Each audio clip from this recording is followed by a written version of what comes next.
liderança tem os níveis de maturidade. Então, quando você entra numa empresa, não é diferente na igreja. Em qualquer lugar de liderança, você entra numa empresa, eu que entrei lá como operadora de caixa, para aquele nível, numa multinacional que eu trabalhei como diretora executiva depois, mas na época do caixa, a minha maturidade era para aquela função. O dono não podia me pegar e pôr para sentar na cadeira que eu fui sentar 20 anos depois. Mas isso parte não só de mim ter essa humildade de ouvir e falar, peraí, tem alguém que vai me ensinar aqui. Peraí, meu tempo, eu preciso fazer uma faculdade agora. Agora eu preciso me aperfeiçoar nisso aqui. Mas também de ter um líder que olha para nós com esse sentimento de facilitador. Eu preciso facilitar o caminho desse jovem. Eu preciso facilitar o caminho desse liderado. Eu preciso ajudá-lo a chegar. Porque sem sucessão é fadado a fracasso. Não adianta isso numa empresa, isso numa igreja. Tem que ter o seu sucessor. É a questão do legado que o bispo trouxe do seu pai. Seu pai, ainda que com tudo, com os recursos que ele tinha, era o que ele tinha de melhor. Era o que ele conseguiu dar. Porque também era outra geração, né? Falar é como meu pai. Você precisa casar, você precisa ser honesta, você precisa trabalhar, você precisa... Meu pai não falava, olha, você precisa cuidar das suas emoções, filha. Olha, você precisa aprender a lidar com as pessoas. Não, o meu pai, a geração dele era uma geração que ensinava caráter de uma outra, sabe? Te dando caráter. E hoje a gente está numa geração que a gente também tem que falar de outras coisas. E o líder, ele precisa ele não vai modificar a palavra, ele não vai modificar os seus valores, seus princípios, mas ele vai se atualizando, ele vai falando, peraí, deixa eu ouvir esse jovem, né, pastor? Olha só, a Bíblia diz assim, ó, ensine a criança no caminho em que deve andar.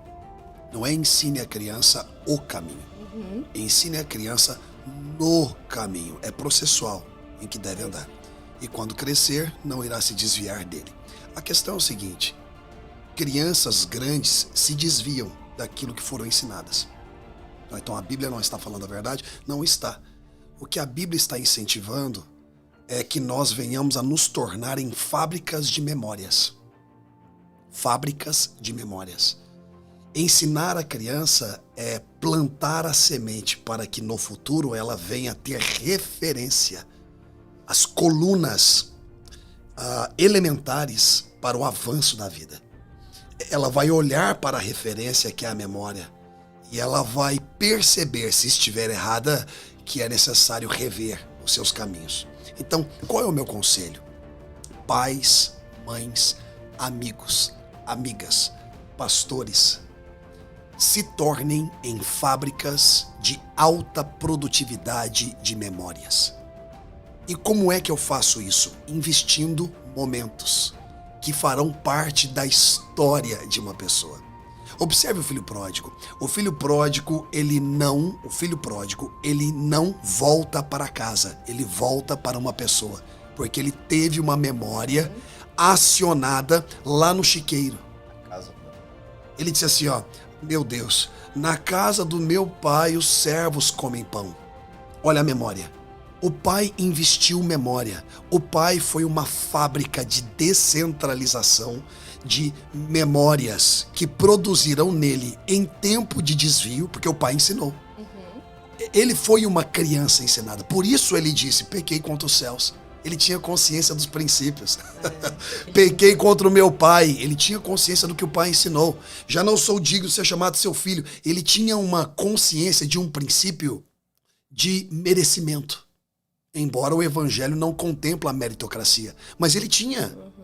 Nós ensinamos isso para os nossos filhos. Quando eles não tiram notas boas, nós falamos, olha, porque não tirou uma nota boa, isso aqui você não merece. Então veja bem, quando o pai decide, desde criança, ou seja, desde o seu filho criança, a ser uma fábrica de produção de memórias, ele provoca no filho, na sua adultice, mesmo no desvio, a oportunidade de voltar no banco de dados. Ele voltou no banco de dados, meu Deus, eu na verdade pedi ao meu pai aquilo que eu pensava que era o meu direito, mas na verdade o meu direito sempre foi o meu próprio pai. Então eu não quero voltar para casa, eu quero voltar para ele. Porque pessoas não voltam para coisas, pessoas não voltam para lugares, pessoas voltam para pessoas. E essas pessoas voltarão para você porque você fez parte da história em partículas de momentos que você produziu uma memória. Então, você quer que jovens venham a ser instruídos e até mesmo tenham um ponto de referência, uma coluna educativa para um futuro de desvio, invista momentos que produzirão memórias significativas e que os projetarão, mesmo que psiquicamente, a essência pela qual eles foram criados, gerados. Eu acho que esse é o ponto. Existem pais que querem filhos direitos, retos, mas eles não querem investir momentos provocando a fábrica da memória. Eles não querem. Veja, o Luca, ele vai, quando crescer, se lembrar do papai que colocou ele num buggy e andou com ele. Colocou ele num chevetão restaurado, que é o que você tem, e colocou ele. Quando você estava falando sobre a sua experiência com o seu pai, os seus olhos encheram de lágrimas. Quase que você se perde por um momento tão intenso da emoção. Por quê? Porque foi provocado em você. O seu pai foi uma fábrica de memórias. Não contemplando o seu tempo de desvio. Ele sequer levava em consideração o seu tempo de desvio, embora orava por você. Ele investia nas memórias. E sabe o que eu acho interessante? O Fernando, quando estava falando sobre aquele barco lá no meio do mar da Galileia, né? Ele estava mais anos depois, Márcia, anos depois, muitos anos depois, nós, então, fizemos uma viagem para Israel juntos. Levamos uma caravana de 22 pessoas para Israel. 3 anos atrás. Não foi isso? 7 anos depois daquela experiência? 7 anos depois dessa experiência que ele compartilhou aqui, do Espírito Santo pegá-lo ali na proa daquele barco e enchê-lo do Espírito Santo, nós voltamos a Israel e ele. Bom, tem vários barcos lá. Quem vai para Israel sabe. São vários barcos que fazem esse serviço, né? De levar a pessoa ao meio do Mar da Galileia, que é o Lago de Genezaré, né? Que é um grande lago, na verdade chama de mar, mas é um grande lago, né? E ali fazeria um culto no meio do lago. Mas tu acredita que 7 anos depois dessa experiência com o Fernando, voltamos a Israel e qual é o barco que nós entramos? O mesmo barco que o Senhor o tocou. O mesmo comandante, mesmo comandante, mesmo. De repente. Sua memória deve ter sido ativada na hora. Memória. Imagine só. Você está entendendo? Presente, assim, foi um presente. De repente eu vejo, Márcia, esse camarada assentado num toco que fica na proa, quieto, com a cabeça baixa e emocionado.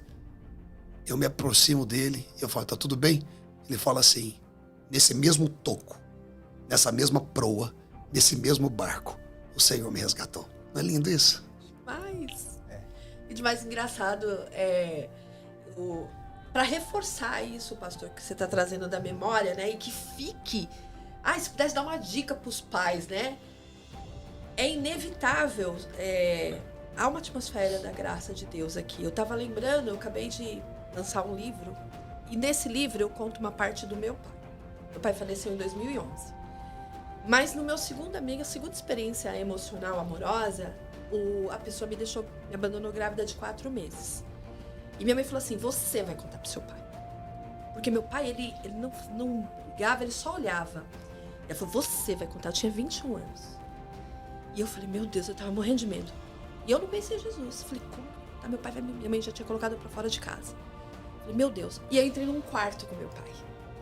E eu comecei a chorar. Ele falou, fala filha. Falei, pai, eu errei de novo. Porque eu já tinha se separado de um casamento e tava com meu filho mais velho. Eu errei de novo.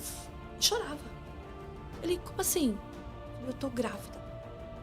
Ele falou, por isso que ele sumiu daqui? Aí ele falou, senta aqui no meu colo. Eu sentei no colo dele. Meu Deus, olha isso. Meu pai olhou nos meus olhos mesmo. Olha isso. E ele disse assim, você tem um pai. Meu Deus. Isso foi em 96. Conhece meu filho Lucas? Ele me abraçou e falou assim, com a sua mãe eu resolvo, fica aqui. Eu conheci Jesus em 98. Quem é Jesus pra mim é esse dia com meu pai. Meu Deus. Ô Márcia, olha só. a diferença da lei e da graça. A lei pensaria assim: ai, se o meu pai souber. A graça pensa assim: vou contar pro meu pai. Porque eu sei que ali eu vou encontrar misericórdia. Hebreus 4,16 diz assim: acheguemo-nos, pois, confiadamente ao trono da graça, Aleluia. a fim de encontrarmos misericórdia e acharmos graça no tempo oportuno. Qual é o tempo oportuno de uma pessoa encontrar misericórdia e achar graça? Quando ela necessita. Quando ela necessita. Então a lei diz: nossa, se o meu pai souber. A graça diz: vou contar para o meu pai. Interessante que faz o link com a história do bispo, porque assim, a memória, o que aconteceu? Eu comecei aí, quando eu conheci Jesus em 98, levar esse meu filho até então, e o mais velho, para a igreja, e comecei a minha conversão ali, em 98. O meu filho, o pastor conhece o coração dele, conhece.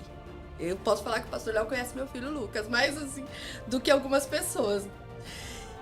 O Lucas tem um coração, porque assim, a experiência que eu quis dar pra ele nessa época foi a mesma que eu tive com meu pai. E o meu pai deu isso pra ele. Então eu nunca coloquei ele contra o pai. Sim. Então eu nunca falei do pai biológico. Mas meu pai foi pai, junto comigo, com ele. E hoje meu filho é apaixonado por Jesus. Apaixonado. Nós estamos falando um assunto agora que é muito importante. Eu sempre falo que o fato de eu estar hoje no Evangelho, a palavra fala que aquilo que de Deus pode ser conhecido é revelado através de nós. Eu sempre falo que meu pai nunca foi pastor, mas sempre pai. Um pai pastor. Mas dentro de casa, sempre uma palavra paterna. Até mesmo na repreensão, na disciplina, mas paterna. E a figura paterna é essencial para a formação de um caráter. Sim. E para poder conhecer o que de Deus, de fato, se manifesta, a figura de um pai é muito importante. Tem pessoas que não contaram com a oportunidade de ter um pai biológico presente, mas tem a figura paterna num avô, num padrasto, em alguém que com amor ensinou, disciplinou, mas a figura paterna é muito importante.